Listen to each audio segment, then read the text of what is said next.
106,6 di radio. Lagu hits ya. Hi everyone, back again with me, Milenia Patricia on Journey Official.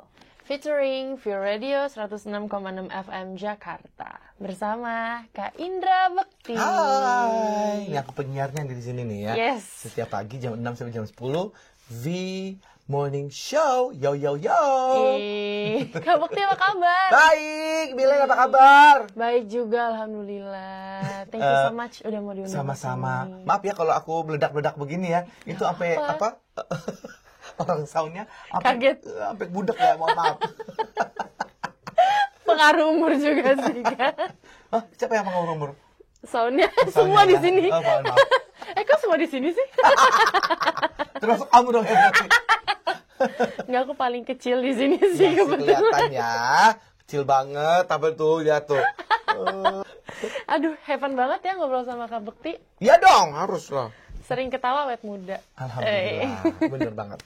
Kasih senyuman buat orang. Oh, muda bener, sehat. Yes, betul. Nambah pahala lagi, Kak. Bukan lagi. Iya.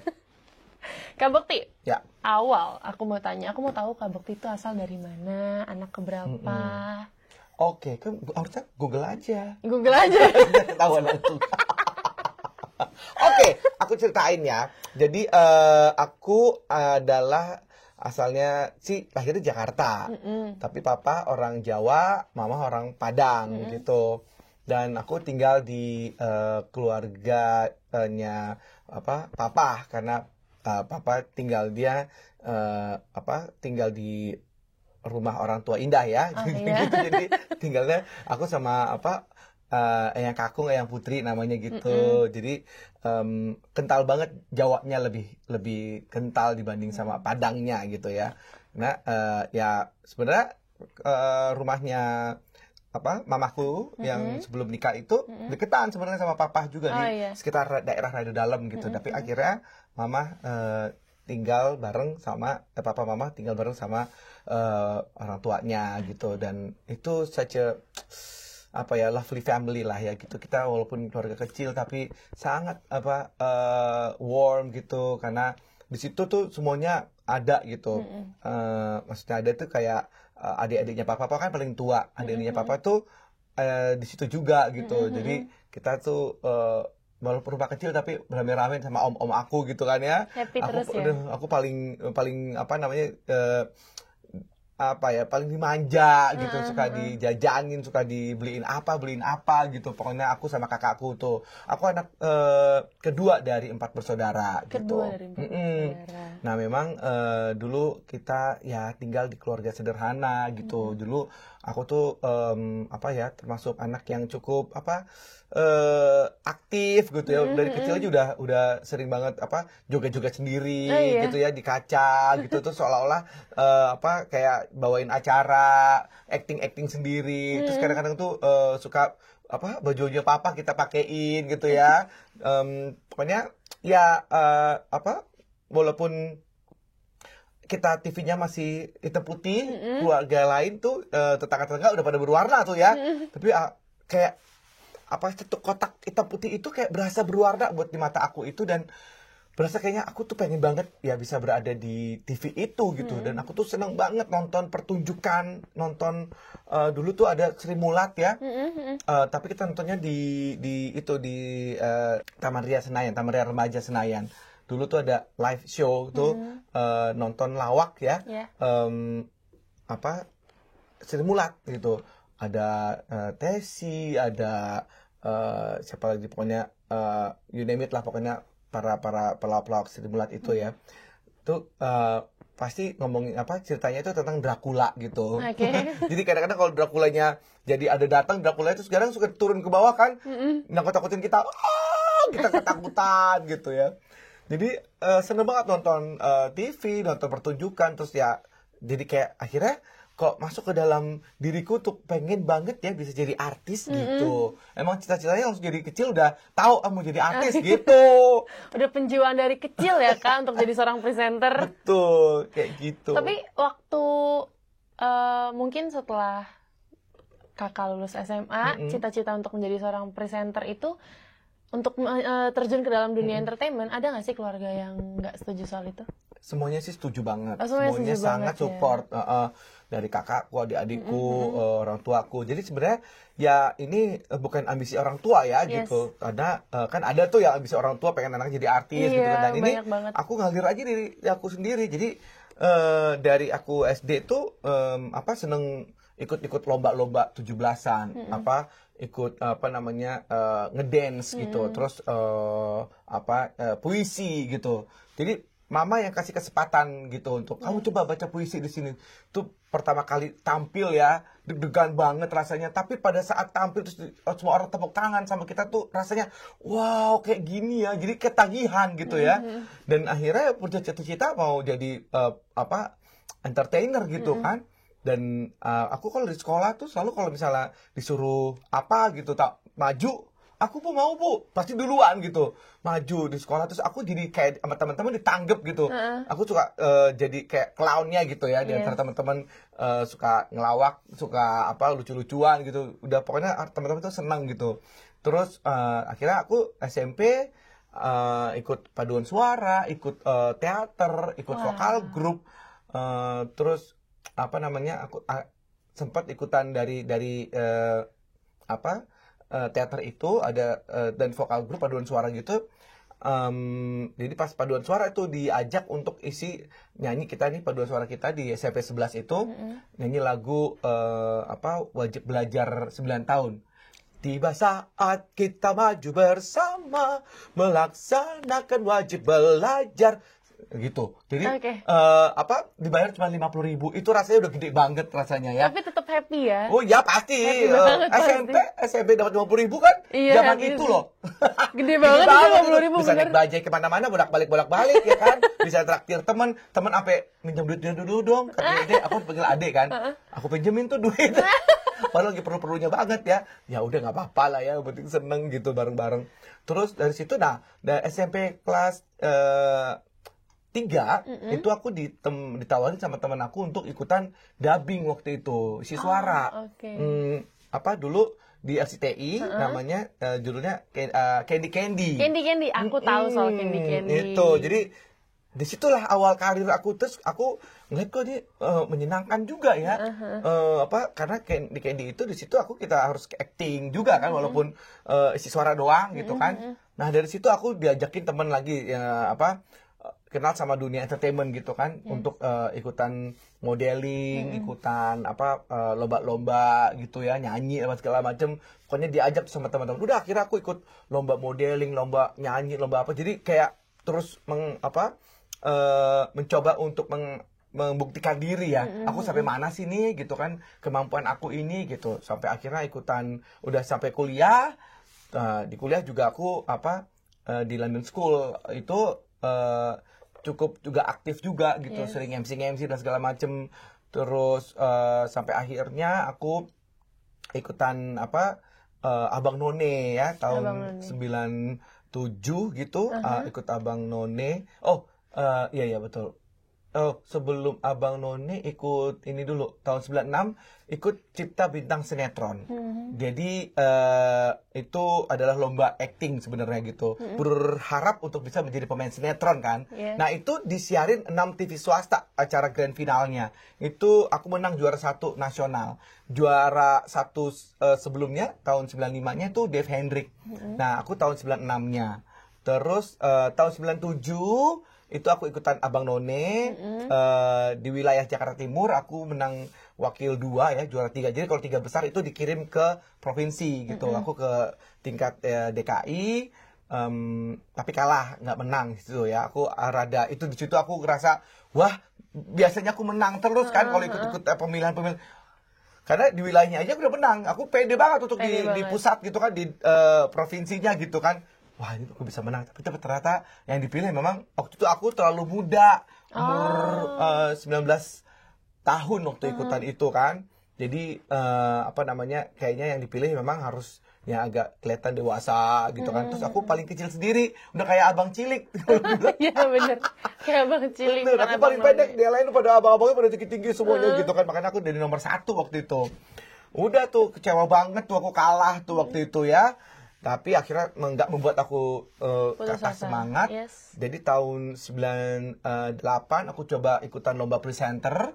Juara 1 lagi, juara 2-nya Dave Hendrik tuh ya.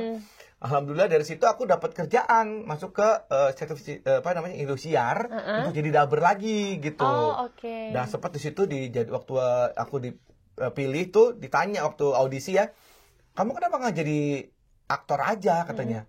Ya mudah-mudahan siapa tahu dari sini ini adalah batu loncatan aku nih Pak, aku bilang gitu. Karena memang benar akhirnya pada saat aku jadi dubber di situ kan jadi karyawan ya di Indosiar kan jadi dubber kan. Terus kadang-kadang suka diajak ikutan dulu ada Lupus namanya. Lupus ya. Itu apa, Kak?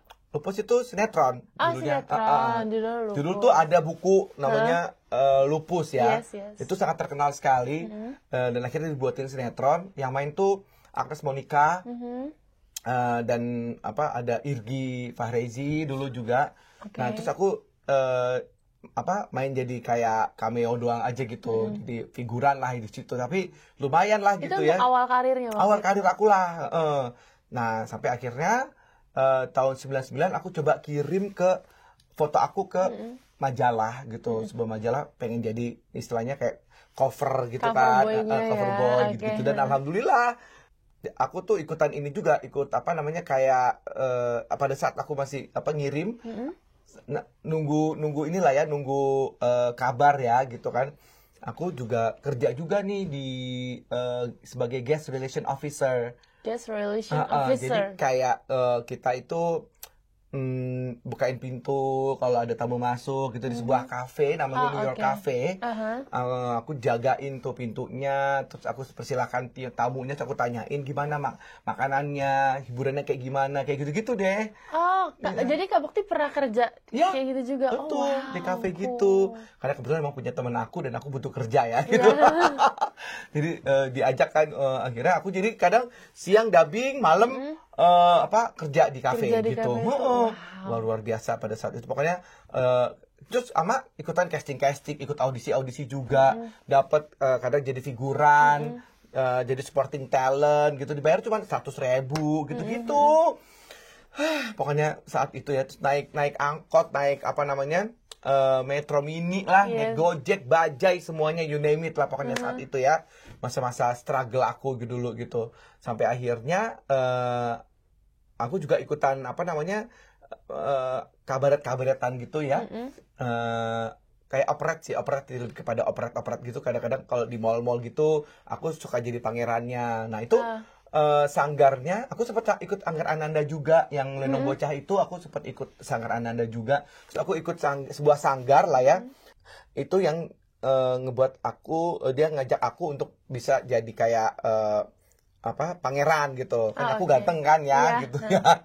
Ganteng banget. Terus aku jadi pangeran. Terus aku di situ bisa ngelucu juga gitu kan. Nah, akhirnya itu tuh kita pun juga kostum-kostum kita bawa sendiri, naik angkot gitu. Jadi kayak bukan ya kita keliling mall gitu. Kayak jadi kayak ini cosplay gak sih? Ya kayak cosplay gitu. Sekarang Cuman namanya ya? tapi ada operetnya gitu. Jadi kayak ada sandiwara kecil-kecilan gitu ya. Dan akhirnya orang yang suka manggil kita kayak mungkin klien kita lah gitu ya. Itu dia kasih tahu kalau ada audisi untuk presenter Tralala Trilili. Waktu itu tahun 99 itu udah ada Agnes Monica. Terus sempat yang bawain acaranya tuh Kak Ferry ME lah, ada lah gitu ya. Nah akhirnya ada audisi tuh gitu. Ditanyain, tahu mau nggak ikutan itu? Wah mau mbak gitu. Akhirnya besokannya mau casting. Malamnya aku sholat tahajud, minta sama Allah, ya Allah semoga aku bisa jadi artis, ya Allah semoga aku bisa lolos audisinya ya Allah gitu kan. Udah nih besokannya casting sama Agnes. Agnes masih kecil, masih kelas 6 SD ya. Terus Agnes Monica tahu kan? Ya aku tahu dong pasti. Siapa yang nggak tahu Agnes Monica? Tuh sama dia. Terus cacis pokoknya ya udah kita casting. Aku deg-degan banget deh, ketemu dia udah artis kan. Aku siapalah aku gitu kan. Halo kak, katanya gitu. Iya, dia sih baik banget, dia ngasih tahu caranya tuh gini. Udah akhirnya hari itu casting, hari itu juga keterima. Wow. Alhamdulillah nggak Keren kebayang. banget loh. Jadi aku katanya, oke kamu diterima ya, minggu depan udah syuting katanya. Ya Allah, aku sangat bersyukur Happy banget banget. Kan pasti. pengen banget masuk TV ya kan. Iya. Nah, di hari itu juga aku dapat kabar kalau aku masuk final pemilihan kayak cover boy gitu, tapi namanya kalau dulu tuh zaman majalah Aneka itu namanya Top Guest. Top Guest. Jadi pemilih itu ada cewek cowok gitu. Nah, akhirnya aku masuk final juga. Jadi tahun 99 itu Maret ya, tanggal 3 Maret adalah hari yang sangat luar biasa buat aku karena aku dapat casting, dapat dibilang masuk final, hari itu juga luar biasa. Dan akhirnya aku ikutin finalnya kan. Ada aku satu angkatan tuh sama Dini Aminarti, sama Asia Ananta tuh ya. Dan akhirnya ya dari situ tuh aku terpilih jadi juara favorit juga. Dan akhirnya disitulah aku karir aku mulai terbuka dari TV, majalah. Terus tahun 2000 aku coba casting untuk radio. Akhirnya aku dapat di radio juga di tahun 2000 itu. Terus tahun 2001 aku coba nyanyi dengan FBI itu, kita bertiga itu ya dapat kesempatan buat dibuatin album, dibuatin single, siaran radio, terus udah gitu aku main film juga. Bener-bener apa yang aku inginin itu semuanya tercapai di tahun 2000 itu. Wah, tahun 99, 2000, 2001 semuanya kayak aduh. Dan akhirnya di tahun 2003 aku dapat acara Ceriwis yang sama Indy Barens itu. I know. Dan alhamdulillah di situ nama aku makin naik lagi, makin dikenal banyak situ, orang dikenal di banyak situ orang, ya, Kak. diajak banyak acara, diajak kesempatan-kesempatan yang begitu luar biasa di situ. Wah, Masya Allah. Dengar ceritanya Kak Bekti ini bikin orang-orang di luar sana yang mungkin baru terjun ke dalam dunia entertainment ini nggak patah semangat loh. Karena mungkin pasti ada, everyone has their own struggle gitu ya. Jadi kayak mungkin mereka mikir, oh capek juga ya nggak keterima, tapi this is the proof. Buktinya tuh ada di sini. Be patient. Yes. Terus udah gitu faith ya. Keep the faith gitu. Jadi yakin aja sama diri kita gitu dan jangan patah semangat. Gitu. Jangan putus asa juga. Memang pasti ada yang namanya kegagalan ini itu semuanya pasti ada. Namanya kita usaha ya. Kita berani ambil risiko, kadang nanti kita bisa menang, kadang kita kalah, itu hal yang biasa gitu. Jadi kita harus menghadapinya aja, kita harus handle and deal with it gitu. Yes, I know. Cuman aku mau nanya deh, Kak Bekti pernah ada rasa capek gak sih? Karena semua orang tuh pasti mikirnya, seorang Indra Bekti itu seseorang yang selalu bocor pastinya, teriak-teriakan, overpower gitu. Itu keren banget loh. Karena nggak semua orang bisa kayak gitu. Pernah nggak sih capek, Kak? Ya pasti capek ya, abis kerja gitu pasti langsung kayak ngos-ngosan, keringetan, terus kepala pusing, nut-nutan gitu ya. Karena kita harus hide gitu kan ya. Dan itu udah karakter aku juga gitu kan. Iya, dari awal ya. Gitu. Dan tapi mau gimana ya, maksudnya aku happy banget sih. Jadi capeknya hilang, walaupun nanti emang pas lagi istirahat kita benar-benar istirahat dulu gitu. Dan untuk kadang-kadang kalau misalnya lagi capek tapi orang mau tetap minta foto, minta apa gitu kan, terus di briefing segala macem, ya kita harus profesional gitu. Memang kita namanya juga hidup tuh kayak kita bermain role kan di sini kan ya. Nah pada saat kita sedang bekerja ya bekerja profesional, terus kemudian pada saat jadi pas lagi di rumah kita jadi anak yang baik gitu kan. Kemudian atau mungkin pada saat ini aku udah keluarga, aku menjadi ayah yang baik, menjadi suami yang baik. Pada saat di luar ya aku harus bisa bekerja dengan baik, menjadi aktor mungkin atau jadi presenter gitu. Itu semua kan role kan gitu. Dan kita harus memainkan peran itu dengan baik gitu.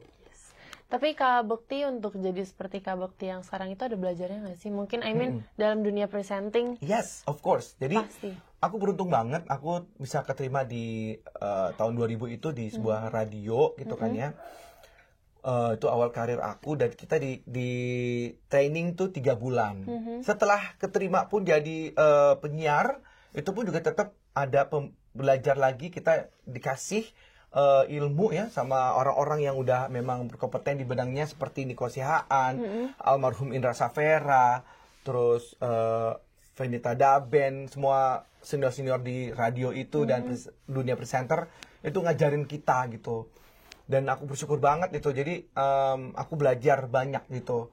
Jadi ya kadang-kadang tuh mungkin melihat orang-orang yang kayak viral sebentar terus jadi presenter, kadang terus bawainnya berantakan gitu ya, seenaknya udelnya mereka gitu. Kadang kesal gitu, kadang kita belajar, kita dulu sekolah gitu, kita dari nol gitu kan ya. Dan sekarang mereka tinggal dengan kemampuan kita baru di hire dengan kita punya kemampuan ya gitu, bukan karena viral dan sensasional akhirnya mereka jadi artis gitu ya, jadi presenter gitu kan. Wah, itu lumayan ya bikin kesel aja ya gitu, dibandingin sama kita ini, aku yang mungkin belajar dari awal gitu kan, susah payah untuk menjadi presenter tuh seperti apa gitu, melalui tahap-tahap yang luar biasa gitu. Dan akhirnya memang sebenarnya kita tergembleng gitu kan ya. Jadi gimana profesionalitas kita, terus kemampuan kita, skill kita itu terasah. Akhirnya ya sekarang alhamdulillah, maksudnya masih bisa eksis, masih bisa dipercaya oleh IO gitu atau WO gitu, TV, radio. Sampai sekarang kan aku masih siaran juga karena ya skill kita yang kita miliki gitu. Betul, dan itu diasah terus-menerus. Betul. Mungkin zaman sekarang kebanyakan yang jadi presenter berantakan itu tergantung followers ya Kak. Itu dia. Pokoknya sekarang siapa yang lagi viral, followersnya banyak, hire aja udah. Jadi nggak susah-susah untuk naikin ratingnya TV gitu ya. Iya, betul. Aduh, lebih gampangnya begitu. Tapi untuk seorang yang udah profesional seperti Kak Bekti, untuk mereka yang seperti itu, kurang menghargai pekerjaannya.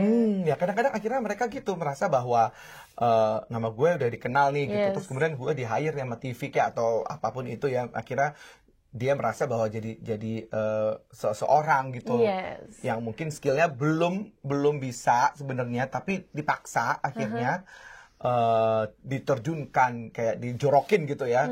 Nah akhirnya membuat mereka gagap ya gitu. Gagap dengan situasinya, gimana dia bisa menghandle-nya gitu. Dan aku tidak merendahkan mereka, cuman memang akhirnya ya kasihan sih sebenarnya gitu, bahwa seharusnya mereka ya harus ada kayak pengalamannya dulu lah gitu ya, untuk bisa dulu gitu, ya, betul. Kak. Tapi sekarang lebih orang kepada gue, tapi kan akhirnya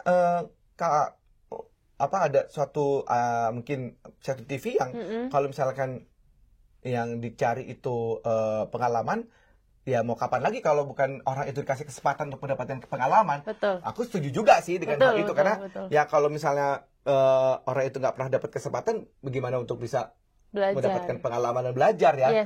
Nah tapi gimana orang itu untuk bisa kadang tuh mereka udah puas gitu, kayak gue udah masuk TV, gue udah kayak keren gitu ya, padahal dan akhirnya mereka kadang-kadang nih merasa hebat dan merasa bahwa akhirnya kemampuan mereka udah diakui gitu. Dan sampai terkadang akhirnya itu tidak terlihat gitu. Dan dengan sendirinya lama-kelamaan hilang deh tuh. Mereka udah gak tampil lagi. Mereka karena cuma segini doang ya ternyata kemampuannya gitu misalnya ya. Akhirnya ya sayang sekali kan gitu, mereka tidak memanfaatkan kesempatan itu gitu. Betul. Karena mungkin struggle-nya juga kan kalau seseorang yang contohnya yang paling gampang tuh Kak Bekti sih di sini. Yang dari dulu udah berjuang casting, terus mulai ikut acara Tralala Trilili yang pertama di stasiun TV ya. Itu kan perjuangannya panjang juga Kak. Dan Kak Bekti mengasah skill yang Kak Bekti punya untuk terus ada dalam posisi itu. Jadi naik terus dan terus. Betul. Kita harus belajar terus sampai sekarang pun aku juga masih belajar lagi, apalagi nih yang sekarang lagi happening gitu, apalagi yang sekarang lagi orang tuh lagi kerjain tuh apa sih? Ya misalnya aku harus di sosmed harus lebih aktif Aktif. lagi, di sosmed harus kayak gimana lagi. Aku memang yang baru-baru itu aku nggak aku jauhin, kadang aku ya temenin juga tuh sama influencer yang baru, Instagram misalnya selebgram Iya. kadang-kadang tuh ya aku rangkul lah gitu. Butuh sih biar nggak ketinggalan zaman, Kak. Benar, iya biar kita nggak ketinggalan zaman dan kita update terus gitu. Yes, itu dia, betul. And aku mau tanya soal perjuangan Kak Bekti waktu masih ikut casting. Pernah nggak sih Kak ngerasa down karena kayak, sempet, wah kok gue nggak keterima-terima ya, kok begini terus ya, atau enough aja, atau nyerah aja dalam dunia ini tuh, pernah Aku nggak sih, sih? alhamdulillah maksudnya diberikan kemudahan sih sebenarnya. Casting kadang yang ada diterima, ada yang enggak gitu. Pada saat memang nggak diterima, padahal itu pengen banget aku biar bisa masuk ke situ gitu ya. Pada saat gagal nggak keterima ya, aku ya udah masih ada kesempatan lain gitu. Yes, Jadi betul. kayaknya kalau untuk down banget gitu ya saat itu doang, sesaat lah Sesaat, merasa ya. down itu. Tapi kemudian nanti next ada kesempatan lagi, pasti ada kesempatan lagi. Jadi kita kayak punya apa ya, namanya the law of attraction. Jadi the power of mind juga gitu. Yes. bahwa kita akan pasti bisa dan kita punya kesempatan bahwa gua mau menjadi seorang entertainer nih. Itu terus saya dikatakan. Jadi nggak tahu gimana itu ada hukum ketertarikan ya. Jadi kayak kita tuh ditariknya ke sana aja gitu, arahnya ke sana aja. Entar tiba-tiba ada orang yang manggil kayak, entar tiba-tiba ada orang yang melihat kita, kemampuan kita, terus dengar orang ini, oh Indra Bekti tuh gini loh orangnya, seru deh gini pakai ini. Jadi itu, jadi jangan pernah menyepelekan pekerjaan sekecil apapun gitu. Betul. Jadi kerjaan yang kayaknya tuh nggak ada impact yang besar buat kita, tapi belum tentu. Siapa tahu dari pekerjaan kecil itu dengan gaji kecil atau honor kecil juga pun, siapa tahu nanti akan ada impact di di kemudian hari gitu. Ntar dari orang-orangnya, wah Bekti diajak kerja sama enak nih. Karena belum tentu juga bahwa dengan orang-orang yang sepertinya, lo tuh siapa sih? Iya. Gue kerja bareng sama lo gitu. Nanti suatu saat orang yang siapa lo itu jadi seseorang nanti suatu ketika. Betul. Ya kan, Betul. kita malah ternyata, wah lo udah jadi petinggi TV, pertelevisian ya gitu. We don't even know about that ya. Iya bener, jadi makanya kita harus baik sama semua orang. Betul. Pada saat di level manapun orang itu gitu ya, mau itu produsernya kayak dia mau kreatifnya kayak mau apanya, tapi kita butuh hubungan baik sama mereka. Yes, benar banget itu kata-kata Kak Bekti barusan. Karena aku ngerasain banget ternyata akhirnya orang tersebut jadi jadi bos malah. Jadi Yes. sekarang gue masih gini-gini aja gitu ya. Dia udah jadi bos, terus akhirnya ya dia inget dengan lo tuh pernah baik sama gue Bekti, lo tuh gini, jadi dia ajak gue kerja sama lagi gitu. Wah keren banget. Itu namanya dinamika kehidupan ya. Ya betul. Dinamika. Kadang kita ada di atas, kadang kita ada di bawah. Betul. Tapi Kayak bisa- roda kehidupan ya. Yes. Kadang di atas, Naik kadang di terus, bawah. puter Iya, terus, berputar kayak terus gitu. Kak Bekti, kalau salah satu acara televisi atau pekerjaan yang paling berkesan untuk Kak Bekti itu apa? Ya serius ya pasti ya. Serius. Karena itu 10 tahun aku ada di situ. Iya sih. Terus banyak pelajaran yang aku dapetin gitu ya. Terus ya aku punya sahabat, punya keluarga di situ gitu ya, ini Barents khususnya ya. Di situ aku belajar banyak dari Tendi gitu. Kita panggilnya Tendi ya. Yes. Dan sampai sekarang kita juga masih berteman Berkomunikasi gitu. dengan Berkomunikasi baik ya, dengan baik. Dan insya Allah kita juga akan ada Ciriwis versi YouTube nanti. Oh iya, kapan? Coming soon ya. Coming soon. Oke, jangan lupa pantengin terus pokoknya. Gitu. Jadi ya yang berkesan banget, banyak pengalaman yang akhirnya dari situ nama aku jadi makin dikenal, terus kemudian juga banyak penghargaan yang aku dapetin. Terus gara-gara dari Ciriwis itu aku bisa keluar negeri gitu, jalan-jalan yang nggak pernah kita bayangin sebelumnya gitu. Yes. Pertama kali keluar negeri karena Ciriwis itu, respon Kak Bekti itu gimana? Wow, keren banget ya. Maksudnya aku sama Indi dan Yes. tim Ciriwis itu kita keluar negeri bareng-bareng sama-sama. Terus kita sampai ngomong gitu, Bekti, nah kebayang ya gara-gara pekerjaan kita bisa sampai ke sini loh. Aku sama Tendi ya. Kita ke mana? Ke Eropa apa gitu ya. lihat salju gitu. Ya Allah, belum pernah lihat salju. Kamu pernah lihat salju? Belum. Masa sih? Ini bule loh pada. Aku boleh tapi belum pernah lihat salju. Oh my God. Jadi ya gitu, apa namanya, aku ngerasa ya kayak senorak itu ya gitu. Terus kita liatin salju gitu kan, terus ya Allah kita pegang-pegang gitu saljunya, ya Allah kita bisa Happy sampai di banget sini. pasti. Waduh, happy banget sih. Senengnya ya ampun. And by the way nih, pada tahun 2011 itu yang aku baca dari artikel, Kak Bekti pernah terlibat dalam terbentuknya CJR, Cowboy CJR. Junior. Oke, Cowboy Junior, betul Yes. sekali. Jadi waktu itu ada partner aku namanya Patrick Effendi itu yang apa tuh namanya yang punya ide gitu. Jadi Patrick itu yang membuat video klip aku dulu di yang kok gitu sih. Kok gitu sih? Nah, itu Patrick sutradaranya dia bikin. Nah, akhirnya kita berkenalan dengan baik dan akhirnya dia cerita, gue punya anak-anak kecil nih tapi bisa nyanyi nih gitu. Karena si Patrick ini menemukan mereka di Laskar Pelangi. Jadi Laskar Pelangi iya. mereka bikin musikal kan. Nah, terus abis itu mereka dibentuklah oleh Patrick ini. Akhirnya kan aku punya manajemen kan, artis manajemen. Nah, Patrick apa namanya ya bergabunglah sama aku untuk kita buat untuk manage Cowboy Junior. Jadi sebenarnya Cowboy Junior itu tadinya anak-anak empat ini belum ada namanya. Jadi kebetulan di manajemen aku itu ada namanya grup vokal Cowboy. Iya. Zaman dulu ya itu ada namanya Cowboy. Jadi Cowboy itu adalah dari cover boy sebenarnya. Nah, grup vokal Cowboy ini udah tua-tua lah ya, itu udah gede-gede ya. Dulu sempat berjaya pada masanya, terus tahun 90-an, terus kemudian pada saat itu di tahun 2011-an itu akhirnya si Cowboy ini bergabung sama aku gitu. Mau kayak ya kalau bisa di produce kayak di manage lah gitu. Yeah. Nah, tiba-tiba nggak ada 4 orang ini kan, 4 anak ini 4 kan. anak ini. Nah, tercetus ide lah gimana kalau namanya kan itu 4 orang cowok-cowok juga. Nah, ini yang si kecil-kecil ini cowok-cowok juga. Iya. Gimana kalau ini cowboynya yang senior-senior ini gitu kan. Nah, gimana kalau yang si anak-anaknya jadi Cowboy Junior gitu. Cool. Jadi ya nama si Cowboy Junior itu jadilah jadi sebuah trademark ya gitu. Dan namanya Cowboy Junior gitu. Dan akhirnya alhamdulillah sukses lah ya Cowboy Junior ini kita Sukses manage sih dan pada saat itu lumayan jadi dikenal orang banyak gitu kan ya, tampil di Dahsyat gitu kan. Pertama kali tuh tampil di Dahsyat itu langsung lumayan booming dan viral gitu.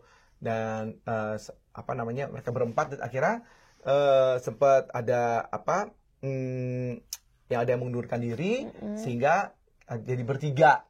Jadi bertiga akhirnya jadi namanya CJR gitu. Oh, oke. Jujur waktu Cowboy Junior ada, aku suka banget sama Cowboy Junior. Oh iya? Karena itu zaman aku fans Kak. ya? Oh iya, zaman kamu ya? Iya. Waktu terbentuknya Cowboy Junior itu pernah ada ekspektasi nggak sih Kak? Kayak, anak-anak ini akan jadi seperti ini nih. Ya ekspektasi kita adalah pengen manage mereka sampai mereka besar nanti kan, 15 sampai 20 tahun gitu istilahnya kita pegang. Tapi ternyata sekitar 5-6 tahunan itu mereka pada saat itu ya masing-masing udah kelihatan tuh ya. Ada yang bisa ini, bisa itu, bisa ini segala macam gitu. Dan ya sayang banget akhirnya mereka harus bubar gitu. Mereka bubar dan ternyata mereka ya pada saat kita memanage di awal-awal ekspektasinya adalah ya mereka akan terus berempat gitu. Terus ekspektasinya adalah mereka nanti akan dibuatin film lah, inilah itulah oleh kita gitu kan. Tapi ternyata bubar dan akhirnya ya kita merelakan mereka lah masing-masing nih jalan gitu. Ternyata ya Iqbal tahu sendiri ya dengan filmnya, dengan karyanya gitu. Kiki dengan karyanya juga film juga. Terus ya Bastian juga, Aldi. Terus Aldi ya, mereka hebat dengan sendirinya masing-masing. Dan ya kita udah nggak manage lagi. Jadi ya kita hanya mendoakan mereka pada saat itu, semoga mereka nggak melupakan kita ini yang pernah ngurusin gitu ya. Pasti dari nggak lupa atas dong. sampai bawah ya, Yes. ngurusin semuanya. Pasti nggak lupa dong dari awal sama Kak Ya. Bekti dan lain-lainnya, Iya, sama Kak betul. Patrick juga. Iya, sama Kak Roy juga. Kak Iya. Roy. Tahu ya Om Roy itu kan ya? Tahu. Oh, dia tahu loh.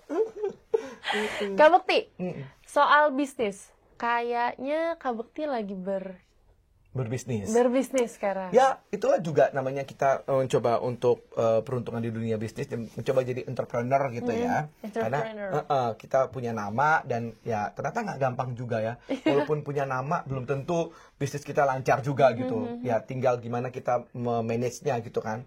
Nah, sempat aku punya beberapa bisnis gitu. Yaitu ada travel juga, Inback Travel namanya. Cepat berjalan dengan baik, cuman pandemi kemarin akhirnya tutup ya kan. Terus punya namanya Nasi Bekti juga ya. Nasi Bekti itu isinya tuh kayak apa, nasi bowl gitu. Terus ada aduh jadi lapar ya. Atasnya itu ada apa namanya, sambal mata, terus ikan dori atau ayam atau apa gitu. Enak banget. Dikasih salted egg-nya gitu. Waduh enak banget deh itu ya. Tapi tutup pandemi juga kemarin ya kan.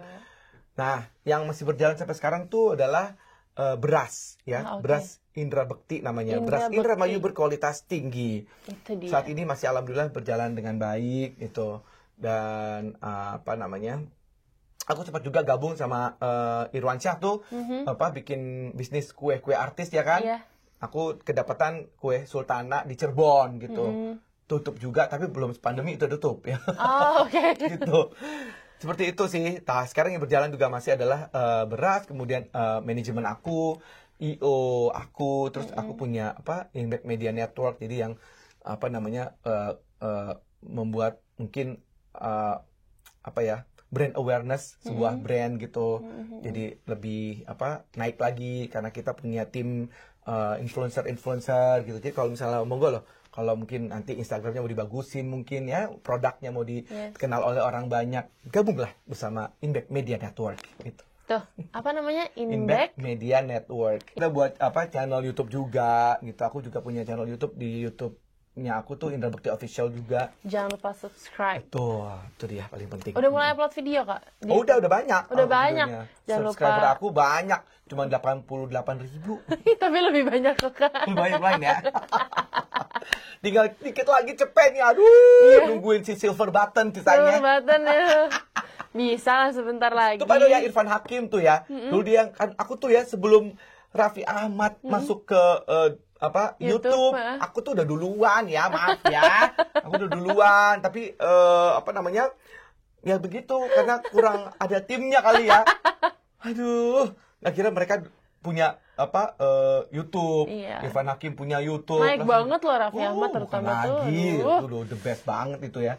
Ya aduh. Ternyata siapa Irfan Hakim aja sampai nanya aku itu gimana sih bisa monetize tuh gimana katanya gitu. Sekarang dia malah yang kaya raya dari itunya. Aku gini-gini aja, ya Allah, nggak apa-apa. Bisa, nggak apa-apa. Betul, jangan Bisa. nyerah. Betul, jangan jangan menyerah. nyerah. Semangat terus, semangat. Betul. Apapun itu tetap semangat. Tolong di subscribe ya. Kak Bekti, kan Kak Bekti pernah bikin lagu, nyanyi, terus main film juga. Aku mau nanya nih, lagu dan film apa yang sangat berkesan untuk Kak Bekti? Kalau lagu sih yang kok gitu sih. Orang tuh masih ingat banget sampai sekarang. Sampai detik ini. Gitu. Dibuat begitu apiknya oleh Dewiq ya. Jadi waktu itu tuh kenapa berkesan? Yang sebelumnya pun juga pasti berkesan ya, karena punya cerita masing-masing. Kalau yang dulu barengan kita grup FBI itu adalah impian aku pertama untuk bisa masuk ke dunia musik gitu ya. Dan masuk ke label besar waktu itu Musika ya. Karena dulu aku suka panggil Bu Acin gitu kan dulu tuh waktu di Ciriwis. Karena berkat Bu Acin kita bisa punya lagu yang judulnya yang Zamrud Khatulistiwa itu Aku Bahagia Hidup Sejahtera di Khatulistiwa. Aku tahu itu ya. Itu aku dapat lagu itu gitu ya. Terus udah gitu kita dibuatin album, dibuatin video klip. Waktu itu aku bareng-bareng apa namanya rilisnya bareng Peter Pan waktu itu. Oh, oke. Kan kita di Musika kan. Terus Peter Pan masih satu single. Kita udah album waktu itu. Wow. Dia baru single kompilasi lagi gitu kan. Nah, terus suatu ketika pokoknya kita barengan promosi gitu. Dia keliling Jawa, aku juga keliling Jawa juga gitu ya. Aku dibilangin sama kayak ininya lah ya, staffnya dari Musika. Tuh Bekti, Peter Pan bagus tuh ya, dulu sebelum Noah ya. Peter Pan bagus tuh penjualannya katanya gitu. Kamu kayak gitu dong kalau bisa, ya Allah. Kan bukan kita yang ngatur ya. Bukan kita yang ngatur ya. Ini gimana sih penikmat fans kita nih gitu. Jadi penjualan mereka bagus tuh, album kompilasinya bagus karena memang single hitsnya tuh yang nyanyi si Peter Pan ini gitu. Lagu pertama apa sih tuh Peter Pan dulu tuh? Kau Bintang di surga. di surga. Masa sih? Yang itu ya? Topeng pertama kali. Buka dulu Topeng. Oh Masa iya, sih? topeng. Ya pokoknya itulah ya, you name it lah ya. Tolong komen kasih tahu ya. Kasih tahu di komen bawah ini ya. Lagu Itu. pertamanya apa? Dan dan bener sih akhirnya mereka meledak banget ya sampai sekarang. Sampai sekarang Nah, itu. yang berkesan juga adalah jadi waktu suatu saat gitu ya, pagi-pagi itu sekitar tahun 2007 apa 2008 gitu, dari 2007 kayaknya. Itu aku ditelepon ceritanya. Jadi aku udah selesai nih dari Musika nih. Dan Musika udah selesai, udah bubar juga ya grupnya. Terus tiba-tiba ada yang telepon. Halo, iya Pak, ini saya dengan Pak Toto. Pak Toto mana ya gitu? Sony Music. Oh iya Pak. Aku pikir kayak cuman mereka mau ngajakin MC kali ya. Iya Pak, ada kerjaan apa Pak? Mau MC di mana? Aku bilang gitu kan. Enggak, aku mau ngajakin kerjasama. Kerjasama apa Pak? Bikin album katanya. Aku dari tempat tidur meloncat gitu ya. Bener Pak, ini serius Pak? Iya serius. Ya Allah, gue merinding sampai Gak nyangka ya? Gak nyangka. Mau dibikin kayak solo kan, aku nyanyi sendiri kan, berarti gitu. Iya bener Pak, iya, kita mau ajakin kamu. Wah, luar biasa. Dia akhirnya tanda tangan kontrak. Terus udah gitu langsung sama Dewiq lagi. Jadi dibikin waktu itu aku untuk lagu kompilasi dulu, minta satu single dulu nih sama Dewiq gitu. Dan sampai suatu ketika pada saat Dewiq udah diminta duet sama aku, belum dibikin sama dia gitu kan ya. Sampai kayak diancem gitu ya, Dewiqnya nih, pokoknya Dewiq kalau misalnya nggak bikin buat Bekti, album kompilasi yang akan tampil nih nggak akan diluncurin katanya gitu. Oke. Dan akhirnya langsung dia bikin dan pelajarin sebentar, dikasih lagunya, dengerin, terus aku rekaman di Potlot ya. Terus ketemu sama Dewiq sebentar. Oke, nadanya gini. Oke, gue mandi dulu ya. Dia mandi. Aku take vokalnya sendiri gitu. Udah selesai. Baru akhirnya aku sampai pulang pun nggak ketemu Dewiq lagi. Dan udah akhirnya udah direkam selesai. Jadilah tuh si kok gitu sih. Ciptaannya Dewiq itu, dan alhamdulillah sih itu sampai dibikinin sinetron juga. Itu soundtrack sinetron gitu. Dan sempat aku sama sekali nggak nyangka, dan wartawan tuh sampai datang, itu lagu kok gitu sih tuh jadi viral loh, gini. Kalau dulu zamannya belum ada kata viral kali ya. Booming banget tuh katanya gitu, sampai ditanya sama wartawan. Dan aku nggak nyangka gitu. Dan lumayan tuh waktu masih ada RBT ya. RBT ya. Di RBT kan namanya. Dan dapatlah alhamdulillah 20 juta gitu. Wow. Dan udah, tapi itu sekali udah habis itu nggak dapat lagi. Alhamdulillah, tapi sekarang maksudnya sampai sekarang ada di YouTube lumayan, penontonnya lumayan, di Spotify juga lumayan. Dan itu nambah terus-menerus alhamdulillah sampai sih, ke depannya. gitu. Karena everyone never forget about that. Karena lagunya emang candu banget. Ya.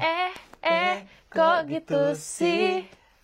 Loh kok marah? Terus Lupa. Jangan gitu sayang, jangan gitu sayang, gitu.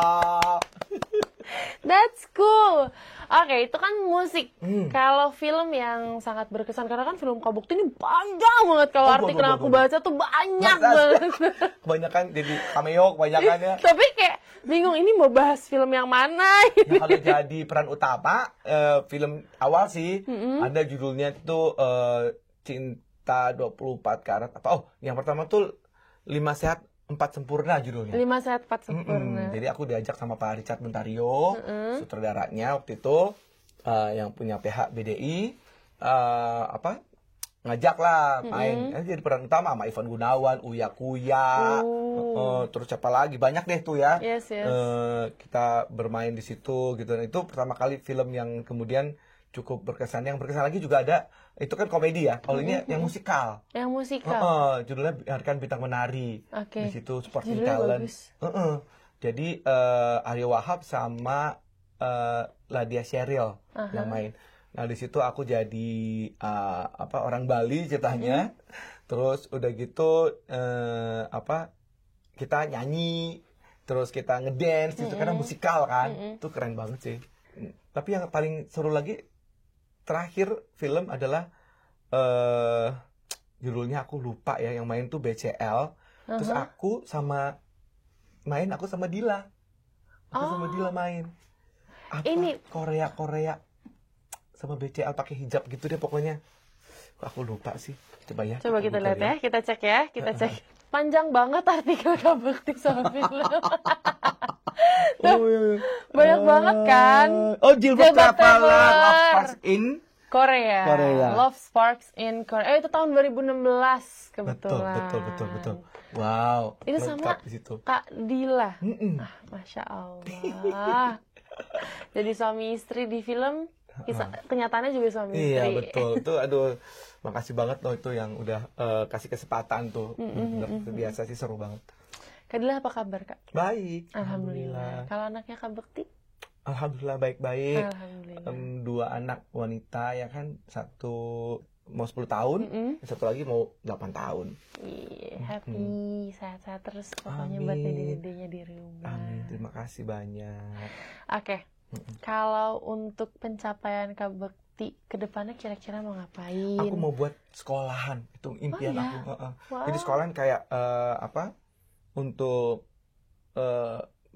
public speaking gitu, untuk MC, nge-host, pokoknya sekolah entertainment lah gitu ya, supaya kita punya regenerasi, tapi ya memang bukan viral terus kemudian selesai gitu aja, tapi mereka punya skill gitu. Betul. Makanya dari sekolah aku itu aku pengen bentuk gitu untuk para murid-muridnya tuh untuk bisa mereka belajar gimana jadi public speaker yang baik, gimana jadi artis yang baik gitu. Jadi nggak cuman kemampuan juga, tapi mereka juga harus punya moral yang baik, attitude-nya kita ajarin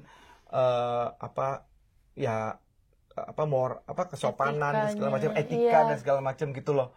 Dan supaya mereka bisa terarah dengan baik gitu. Wah, aku tunggu banget Kak itu. Amin. Doain ini. Coba ada investor nggak? Coba. Bapak yang duduk di pojok. Ya, taruh, Pak. Atau mungkin lagi nonton? Mau jadi investor? Boleh. Boleh banget. Boleh banget. Kita tunggu banget ya. Betul. Kak Bekti, thank you so much untuk sharing-sharingnya. My pleasure. Thank you. Makasih banyak. Alhamdulillah. Makasih banyak. Sama-sama. Sehat dan bahagia selalu. Jangan lupa dengerin. Yes. Di radio. View Radio 106,6 FM Jakarta. Jangan lupa. Senin sampai Jumat jam 6 pagi. Sampai jam 10. Yes. Oke teman-teman, ada Kak Bekti di sana. Bye. Bye. I'll see you guys on the next video. Happy as